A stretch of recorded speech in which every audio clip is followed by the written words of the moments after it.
$400 billion. Let that massive number sink in for a moment. That is the estimated net worth of the richest human being who has ever walked this earth. Not Elon Musk, not Jeff Bezos, not Rockefeller. A man who lived 700 years ago, who never touched a stock market, who never opened a bank account, who never read a single finance book. His name was Mansa Musa, emperor of the Mali Empire. And what he understood about money, most people in 2026 still haven't figured out. By the end of this episode, you will.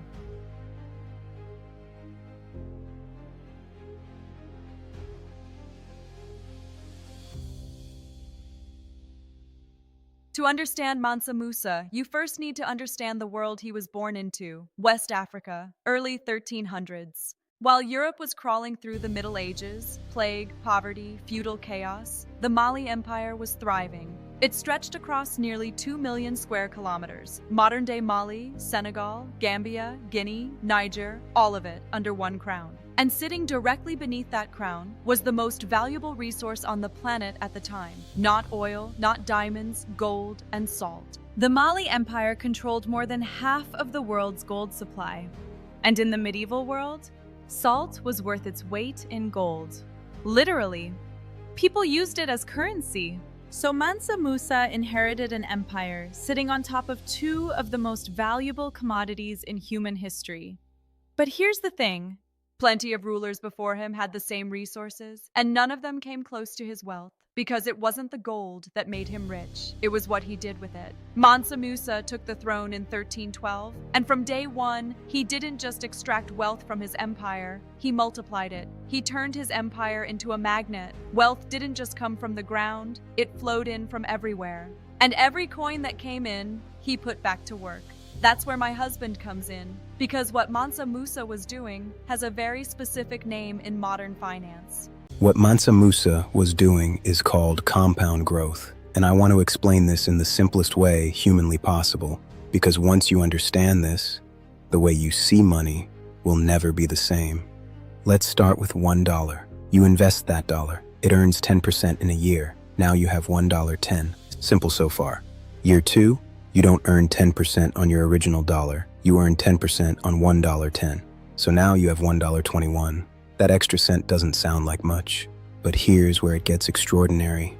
Year 10, your $1 is now $2.59. Year 20, $6.73. Year 30, $17.45. You did nothing. You added no new money. You just let it sit and grow. That is compound interest. Einstein reportedly called it the eighth wonder of the world. He said, those who understand it, earn it. Those who don't, pay it. Now let's make this real. Say you invest $50 a month. That's less than most people spend on coffee, at an average return of 8% per year, which is roughly what the S&P 500 has averaged over the last 50 years. After 10 years, you have around $8,700. After 20 years, $29,000. After 30 years, $75,000 from $50 a month. You contributed $18,000 of your own money.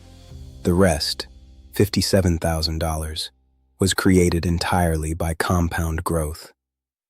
That is what Mansa Musa instinctively understood. He didn't spend his gold. He didn't sit on his gold. He put it back to work and let it multiply.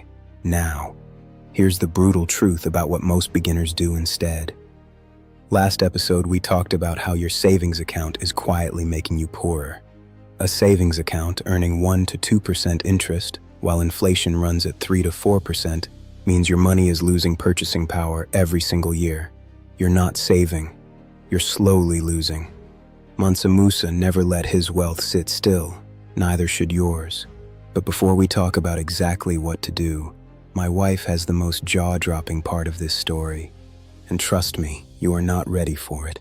1324 CE, Mansa Musa decides to make the Hajj, the Islamic pilgrimage to Mecca. Now, when most people make the Hajj, they travel modestly. It's a spiritual journey, simple, humble. Mansa Musa did not get that memo. He left Mali with a caravan of 60,000 people. 60,000! That's a small city, walking across the Sahara Desert. Among them, 12,000 servants dressed in silk and brocade. 500 personal attendants, each carrying a 6-pound golden staff. And then there were the camels, 100 camels, each carrying 300 pounds of pure gold dust. That is 30,000 pounds of gold, moving across the African continent in a single procession. As he passed through cities, Cairo, Medina, towns across North Africa, he gave gold away freely to the poor, to mosques, to strangers on the street. He literally could not stop giving. Historians describe locals lining the streets just to catch a glimpse of this man raining gold on their cities. It sounds like a fairy tale. But here's where the story takes a turn that my husband's economist brain absolutely loves. Mansa Musa was so generous that he accidentally broke the entire Mediterranean economy. By flooding Cairo and the surrounding regions with so much gold, he caused the worst case of inflation the medieval world had ever seen. The value of gold collapsed overnight. Prices skyrocketed, merchants lost fortunes, economies destabilized, and it took 12 full years for the gold market across North Africa and the Middle East to recover. One man's generosity on a single journey broke multiple economies for over a decade. That is the scale of wealth we are talking about. And the lesson here, for all of us watching, isn't that generosity is bad. It's that wealth, built correctly, becomes a force of nature. It doesn't just affect you, it affects everything around you. Now, back to my husband, because we need to talk about what you're going to do with your money, starting this week. All right, let's build your blueprint. I'm going to give you the 3 things you need to start compounding your money, even if you're starting from absolute zero. Step 1, stop letting your money sit still. We talked about savings accounts. We talked about inflation eating your purchasing power. The first move is psychological. You have to stop thinking of a savings account as a wealth-building tool. It is not. It is a parking space. Use it for your emergency fund, 3 to 6 months of living expenses. Nothing more. Everything beyond your emergency fund needs to be working for you. Step 2, start with index funds or ETFs. I know those words might sound complicated. They're not.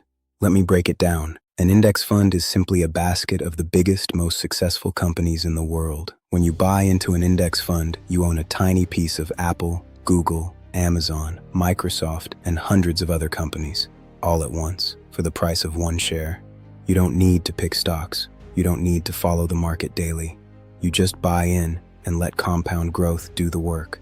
The S&P 500 index, which tracks the 500 largest U.S. companies, has averaged roughly 8% annual returns over the last 50 years. Through recessions, through crashes, through global pandemics, 8% average per year. Step 3, start now, not when you have more money. This is the mistake I see beginners make most often. They say, I'll start investing when I have more money. I'll start when things are more stable. I'll start next year. Here's what that costs you. If you start investing $100 a month at age 25, by age 65, you have around $350,000. If you start the same investment at 35, you have $150,000. Same money, same rate of return, 10 years difference, $200,000 gone because of 10 years of waiting. Mansa Musa didn't build his empire by waiting for the perfect moment. He started, he compounded, he grew. Your empire starts the same way. There's one more part of Mansa Musa's story that nobody talks about, and it might be the most important lesson of all. Mansa Musa died in 1337. He left behind the wealthiest empire in the world. Gold mines, trade routes, universities, infrastructure, everything his heirs needed to keep the wealth growing forever.